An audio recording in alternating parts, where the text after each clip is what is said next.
We are down to our last two awesome and very rich entries. And I think you already know who they are. It's just a matter of knowing who's top two and who's ang pinaka. Pasok sa number two, Maine Mendoza!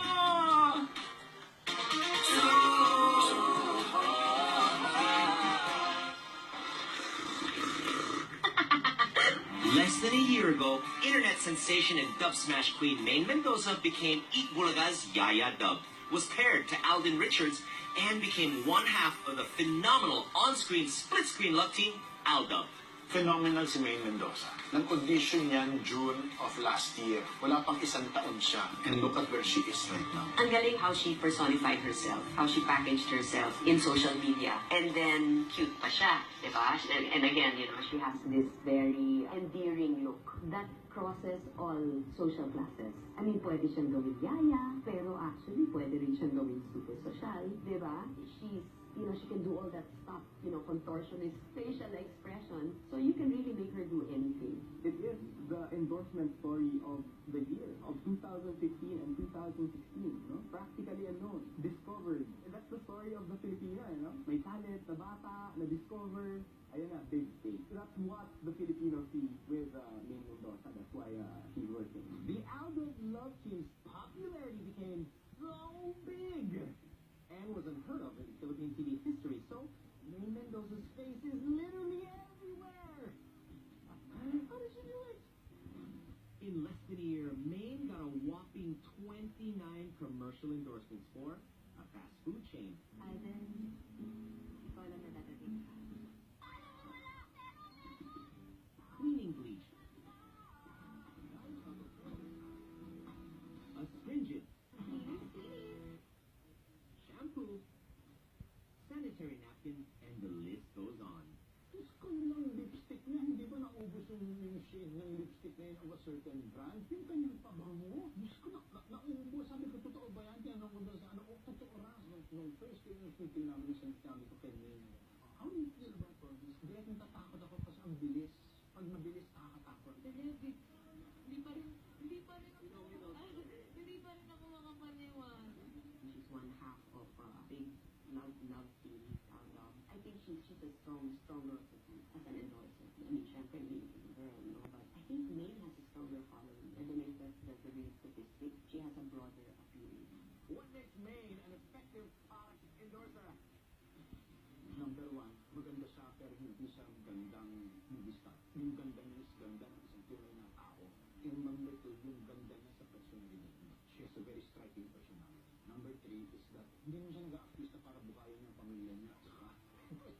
Para iangat ang estado ng aking angkan. Mayaman siya. Number four, adjustable siya sa tao. Gusto siya ng tao dahil totoo siya. Dahil na hindi siya laking showbiz, wala siyang kapekan ng showbiz.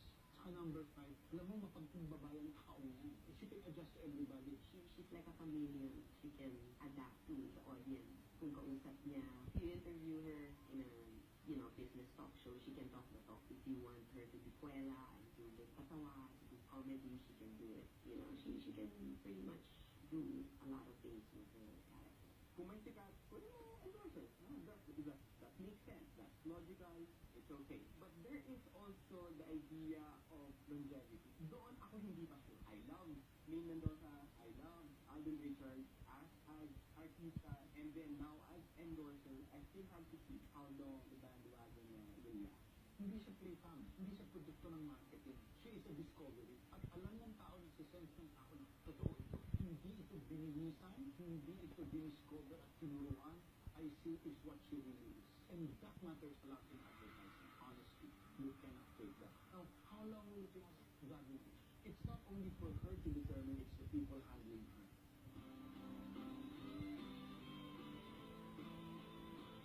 You know already who's number one, but magkita pa rin tayo. And at number one, ang naman ang pinakamabentang kapusong celebrity endorser is Alden, I own EDSA Richards.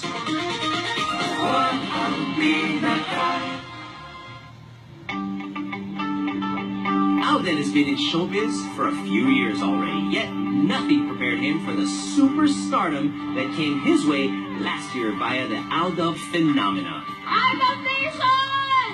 Si Alden is yung gusto mong kaibiganin. Unang-una kasi napaka-dissenting tao niya. Ang dating niya sa is such a gentleman. Si Alden, walang angas niya, mabait ang dating niya. At alam ng tao na pag tinignan mo si Alden, may kwento rin siya behind him na all the years na nag-struggle siya bago niya na-achieve yung fame na nasa kanya na ngayon. Very well-mannered. You know, he's the type of boy na you would want your daughter to date. Yung gano'n, yung talagang packaged in every way. Not only is he very good looking, he seems like a good boy, he's got his values about him, well brought up, well spoken. Get great dates from your personality. You can see that Alden is willing to do anything to help out. No, that's what I think Alden's appeal. Kasi for example, yung tita ko, talagang magpapakamatay para kay Alden, no? Again, yung puso niya, nakikita mo na mabait na tao to si Alden. So when you see an artista, when you see a talent, am I drawn to that person? That's what makes endorsers work, and that's how you should choose endorsers. As one half of the phenomenal album, Alden also got a slew of commercial endorsements and more. In less than a year, Alden got a mind-boggling total of 32 commercial endorsements for a fast food chain, laundry detergent, Happy Explosive Menthol Rip, our longest cooling ever, and toothpaste, shampoo, processed food, among others. May mga produkto na siya lang at may mga produkto kasama niya si Maine. Pero yung mga produktong kanya lang, makikita mo na may branding na rin tungkol sa pagkatao. Ang kanyang image ngayon is like another Ryan Agoncillo na image ng isang dissenting tao, isang dissenting lalaki na edukado. You can't take that away. I mean, it's really the team that broke these records. And on his own now, syempre, now separately, they will still be successful endorsers on their own. I'm happy for Alden na-discover na, okay pala siya, pogi pala siya, may hatak pala siya sa tao. I think Alden is an effective endorser. And you can almost be sure that Alden is a humble person. So what makes Alden a shoo-in as our Ang pinaka, mukhang mayaman si Alden, di ba? Pero pinakalambalagong na siya. Hindi mo, you get the irony, okay? Irambang mo yan sa Rockwell, irambang mo yan sa Shangri-La Blend. Pero irambang mo rin yan sa mga kasuot-suotan ng Laguna. Okay? Blend pa rin siya. Yun nga nang tatini yung api niya. I think, obviously, hindi natin matatanggal na pagwapo talaga. Napaka-cute talaga ni Alden. So, even to older women, even to men, to kids, to married people, you cannot deny how cute he is. Yung cute, hindi yung wow, Adonis or whatever, but more of the cute with the dimple and all that. Ipakita lang yung dimples na benta na siya eh. Isa-isa ng dimple, pakita lang na yun, benta na siya. And that matters a lot. Kasi matagal nang walang ganun. To me, the true test of an artista endorser, that is the true test. Yung hindi ka nagsasawa sa kanila. Kapag ang isang artista, decades, sikat, no? For years, may in-endorse, tapos may in-endorse na iba. Nakita mo siya everywhere, and yet okay ka pa rin. Yun ang magaling na endorser. Si Alden kasi bago pa lang eh, no? Wala pa nga isang taon eh. So makikita natin yan. So kailangan na galingan ni Alden.